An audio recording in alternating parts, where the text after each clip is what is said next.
sticker ကိုကိုရိုင်းကမဲ့ customer တွေဘယ်လိုကဲမလဲဆိုတာကိုညီမပြပေးမှာဖြစ်ပါတယ်ပထမဆုံးညီမတို့ထည့်ပေးလိုက်တဲ့အဝတ်စားလေးနဲ့ဒီဖုန်းမှာရှိတဲ့အညစ်အကြေးတွေအကုန်လုံးတန်ရှင်းလုပ်အောင်မယ်ပေါ့နော်ညီမတို့မန်ဂျီစီလေးသုံးပေးထားတယ်မန်ဂျီစီမရှိတဲ့ customer တွေကကိုယ့်အိမ်မှာရှိတဲ့ရည်တန့်လေးနဲ့ကိုဖုန်းလေးကိုပြောင်းနေအောင်တုတ်ထားပေးလို့ရတယ်အကုန်လုံးကိုတန်ရှင်းပြီးသွားပြီဆိုရင်တော့ညီမတို့ဒီမှာထည့်ပေးလိုက်တဲ့ sticker လေးရှင်မယ်ပေါ့နော်ဒီ sticker လေးရှင်မယ်စတစ်ကာလေးကိုစကတ်တဲ့ဟာနှစ်နည်းရှိရယ်ကင်မရာကိုချိန်ပြီးတော့မှကတ်ရတာရှိရယ်နောက်တစ်ခုကကျတော့ညီမတို့ဒီ charger ကောင်းလေးတွေကိုပေါ့နော်ချိန်ပြီးတော့မှကတ်ရရှိရယ်အဲ့တော့ညီမလွယ်တဲ့နေပေါ့နော် charger ကောင်းလေးကိုချိန်ပြီးတော့မှကတ်ရတဲ့နေကိုပြပေးမယ်ပထမဆုံးညီမတို့ဒီထည့်ပလိုက်တဲ့ဒီ sticker လေးရှိရယ်ပေါ့နော် sticker လေးကိုပထမဆုံးလို့လေးခွာလိုက်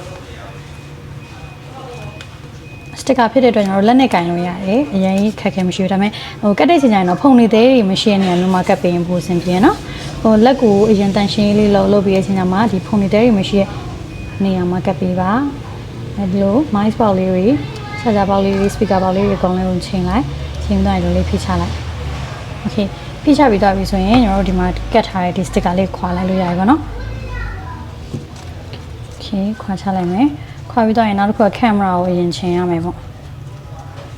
ဒုတိယနေရာဒီကင်မရာကိုချိန်ရမယ်ကင်မရာဘောက်လေးတည့်သွားပြီဆိုရင်ညီမတို့ကလက်နဲ့ဖိချလိုက်လဲရတယ်။ဒါပေမဲ့ညီမတို့ customer တွေအဆင်ပြေအောင်လို့ညီမကဒီအဝတ်စာလေးနဲ့ဒီထိုးဖို့အတွက်ပေါ့နော်။ဒီ plastic ပြားလေးထည့်ပေးလိုက်တယ်အဲ့ဒါလေးကိုထလို့လေးထပ်လိုက်ထပ်ပြီးသွားပြီဆိုရင်ဘာပဲလေးမကြံခဲ့အောင်ပေါ့နော်။ဖွာချင်းစီထိုးရမယ်။ထိုးရမယ်။လို့ထိုးလိုက်တဲ့အချိန်မှာပြန်ခွာပြီးတော့လည်းထိုးလို့ရတယ်။အရင်အားထည့်ပြီးလည်းထိုးကြမလို့ sticker ကိုလည်းအရင်ဆွဲကြအောင်။ sticker ကိုဆွဲလိုက်တဲ့အချိန်မှာအားထည့်ပြီးဆွဲလိုက်တဲ့အချိန်မှာညီမတို့ပေးလိုက်တဲ့ sticker လေးကဒီဇိုင်းချင်းပြီးတော့ပျော့ပြီးတော့ပေါ့နော်ဒီဇိုင်းပြောင်းသွားတာမျိုးလေးကင်မရာပေါက်လွဲသွားတာမျိုးလေးဖြစ်လိမ့်မယ်။ဆိုတော့အရင်ထိုးကြမလို့ဒါဆိုရင်ဘာပဲလေးလည်းဘာမှမရှိတော့လုံးဝ okay သွားပြီဆိုရင်တော့ဒီအပေါ်ကဒီအပေါ်လေးချိန်ကြည့်ပေါ့နော်အပေါ်မှာဒီအပေါက်လေးလည်းကိုက်သွားပြီဆိုရင်တော့တော်တော်လေး okay သွားပြီ။ဒါဆိုရင်တော့နောက်ဆုံးအဆင့်အနေနဲ့ညီမတို့ဒီ bibet လေးကိုကတ်မဲ့အချိန်မျိုးမှာဆိုရင်တော့ညီမတို့ကဒီ sticker လေးကိုဒီလိုမျိုးရိုးမကတ်ဖြစ်နေ hair dryer လေးနဲ့အပူပေးပြီးတော့မှညီမတို့ကကတ်ပြရပါမယ်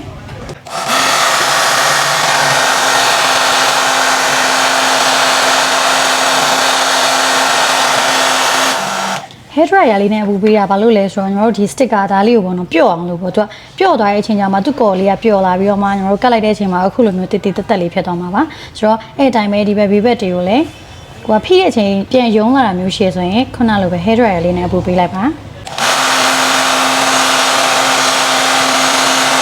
okay ဒါဆိုရင်တော့တော်တော်လေးအဆင်ပြေသွားပြီလို့ပြောလို့ရတယ်ဒီဘက်ဘေးအပေါက်လေးတွေဒီအပေါက်လေးတွေအဆင်ပြေသွားပြီနောက်ဆုံးတစ်ဆင့်ကကျတော့ကျွန်တော်တို့ဒီဘေးဘက်လေးကွေးတဲ့ဟာပေါ့နော်ဒီကွေးတဲ့ဟာကျတော့အဓိကကျတယ်ကျွန်တော်တို့ customer တွေကတ်လိုက်တဲ့ခါမျိုးမှာဆိုရင်ဒီဘက်တောင်တိုင်းလေးပဲကတ်လိုက်တဲ့ဆိုရင်ကြမ်းကြမ်းလေးဖြစ်နေပြီးတော့ပြန်ကွာတာပြန်လန်တာမျိုးတွေဖြစ်တတ်တယ်အဲ့တော့ hair dryer လေးနဲ့အပူမပေးခင်မှာကိုကဒီလိုမျိုးဘေးဘက်လေးတွေကိုအရင်ဆုံးပေါ့နော်ဒီလိုလေး stable လေးဖြစ်အောင်ချလိုက်နော်ချပြီးတော့အချိန်မှာ hair dryer လေးနဲ့အပူပေးတင်တယ်ပေါ့နော်ဆိုရင်ညီမလုပ်ပြပေးမယ်နော် okay ဒီလိုအပူပေးပြီးသွားပြီဆိုရင်ညီမတို့ခက်ဖွားလေးဖိပြီးတော့မှကတ်လိုက်တယ်ဆိုရင်တော့ခုနလိုပေါ့နော်ဟနေတဲ့နေရာတွေအကုန်လုံးကအခုဆိုရင် smooth ဖြစ်သွားမှာပေါ့နော်လုံးဝ smooth ဖြစ်သွားပြီလုံးဝဟနေအမျိုးတွေလည်းလုံးဝမရှိတော့ပါဘူး